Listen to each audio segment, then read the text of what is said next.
요한계시록 20장 1절부터 15절까지 말씀을 함께 교독합니다.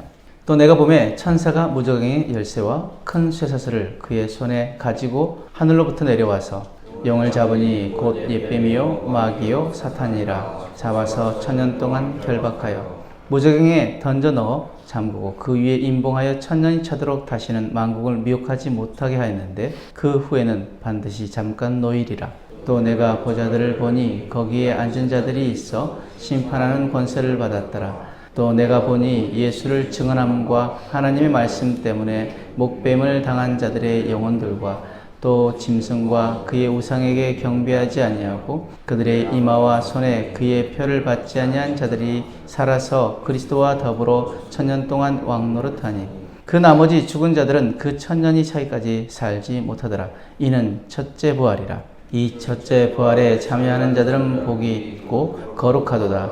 둘째 사망이 그들을 다스리는 권세가 없고 도리어 그들이 하나님과 그리스도의 제사장이 되어 천년 동안 그리스도와 더불어 왕노릇하리라.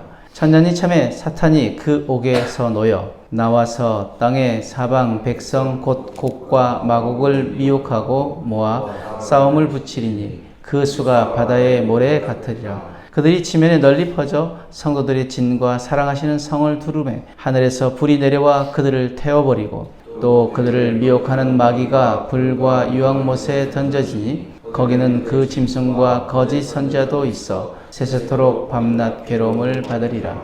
또 내가 크고 흰 보좌와 그 위에 앉으신 이를 보니 땅과 하늘이 그 앞에서 피하여 간데 없더라.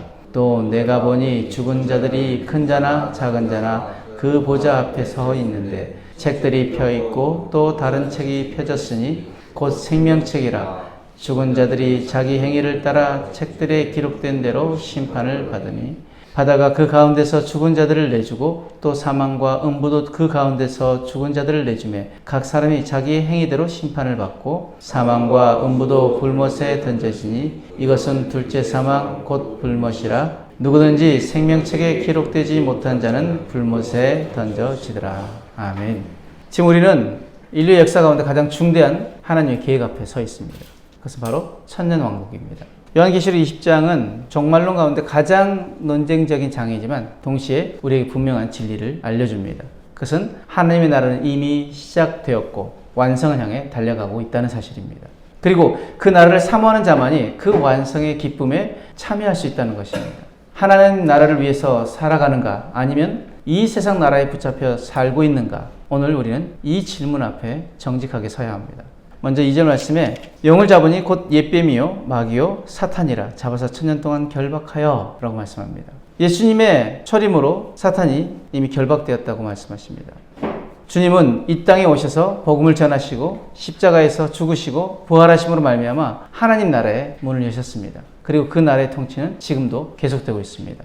4절 말씀에 예수를 증언함과 하나님 말씀 때문에 목배임을 당한 자들 그들의 영혼들과 또 짐승과 그의 우상에 경배하지 아니하고 그들의 이마와 손에 그의 표를 받지 아니한 자들이 살아서 그리스도와 더불어 천년 동안 왕노릇하니.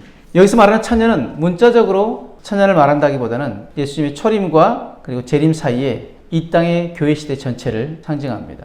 지금 우리는 이미 천년 왕국 가운데 살고 있습니다.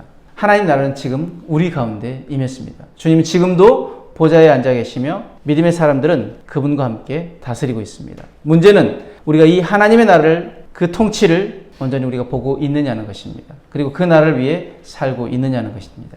12절 말씀에 또 내가 보니 죽은 자들이 자기의 행위를 따라 책들에 기록된 대로 심판을 받는다고 말씀하셨는데 큰 자나 작은 자나 그 보좌 앞에 서 있고 책들이 펴 있고 또 다른 책들이 펴졌으니 곧 생명책이고 죽은 자들이 자기들의 행위에 따라 책들에 기록한 대로 심판을 받는다라고 말씀하고 있습니다. 그날에는 우리의 모든 행위가 드러납니다. 믿는 자라 해도 그날에 생명책에 이름이 있어야 하며 하나님 나라를 위해 행한 일들이 책에 기록되어 있어야 합니다. 하나님 그 기록에 따라 심판하실 것이기 때문입니다.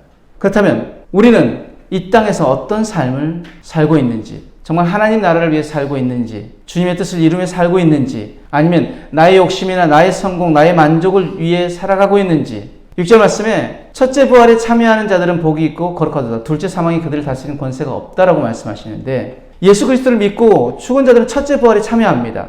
이는 영원히 하늘로 들림받아 주님과 함께 통치하는 영광입니다. 그런데 이 영광은 아무에게나 주어지지 않습니다. 바로 하나님 나라를 위해 살아간 자들만이 그 영광에 참여할 수 있습니다. 하나님 나라를 위해 지금 무엇을 하고 있습니까? 우리가 하나님 나라는 이미 시작되었고 그 완성을 향해 달려가고 있는데 지금 우리가 그 천년왕국의 시대를 살고 있습니다. 그런데 그 끝에는 무엇이 있다고요? 심판이 있습니다. 그때 우리가 무엇으로 심판을 받는가? 믿음만이 아니라 하나님 나라를 위해 살았는가로 우리가 판단을 받는다는 것입니다. 예수님은 마태복음 6장 33절 말씀에 이렇게 가르치셨습니다. 너희는 먼저 그의 나라와 그의 의를 구하라. 우리가 기도할 때도 하나님 나라가 임하옵시며 라고 기도하고 있죠. 그렇다면 우리의 삶이 정말 하나님의 나라를 사모하는 삶으로 살아가고 있느냐? 이 땅 가운데 하나님 나라가 임한, 즉 내 삶이 그 하나님 나라에 합당한 삶을 살고 있느냐? 하나님 통치 가운데 살고 있느냐? 그리고 주님의 나라와 그 뜻을 이루어 주소서라고 우리가 기도하는 그 기도대로 우리가 살고 있느냐라는 것이죠. 그렇다면 하나님 나라를 준비하는 삶을 살기 위해서 우리는 어떻게 결단해야 할까요? 첫 번째, 이 땅에서 하나님 나라를 사모하며 살아가는 삶을 살겠습니다. 라는 결단이 있기를 원합니다. 주님은 지금도 보좌에 앉아서 다스리고 계십니다. 우리는 그분의 나라를 지금 이 땅 가운데 세워가야 할 줄 믿습니다. 두 번째, 나의 삶의 중심이 세상 나라가 아니라 하나님 나라가 되도록 그렇게 돌이키겠습니다. 내가 추구하는 가치, 계획, 시간, 물질, 그 모든 것이 하나님 나라에 초점이 맞춰지도록 살아가야 합니다. 내가 살아가고 있는 모든 시간들, 그 삶들이 과연 하나님의 영광을 위해 살았느냐, 하나님의 일들을 위해 살았느냐, 하나님의 나라를 위해 살았느냐, 이것이 우리가 하나님 앞에 섰을 때 판단받는 근거가 되어진다는 것입니다. 모든 것이 하나님 나라에 초점을 맞추고 살아가는 삶이 되어지길 원합니다. 마지막으로 주님의 재림과 심판 앞에 준비된 자로 서겠습니다. 라는 결단이 있기를 원합니다. 주님 다시 오시는 그날, 하나님 앞에 우리가 서는 그날이 근심과 두려움의 날이 아니라 기쁨의 날이 되도록 늘 준비하는 자들로 서야 할 줄 믿습니다. 사랑하는 여러분, 하나님의 나라는 이미 시작되었고 지금도 진행 중이며 곧 완성됩니다. 그 사이에는 우리는 결코 중간에 머무를 수 없습니다. 하나님의 나라를 위하여 예수 그리스도의 재림을 기다리며 주님의 뜻을 이 땅 가운데 이루는 삶을 살아야 할 줄 믿습니다. 오늘이 그 결단의 날이고 오늘부터 우리가 주님의 나라를 위해서 살겠노라고 우리가 결단해야 할 줄 믿습니다. 그리고 천년왕국이 끝나고 완성될 영원한 나라에서 영원한 왕과 함께 다스리는 자로서 그렇게 하나님과 기쁨으로 우리가 그 날을 누리며 살아가는 저와 여러분들이 삶이 되어지길 주님으로 축복합니다. 아멘.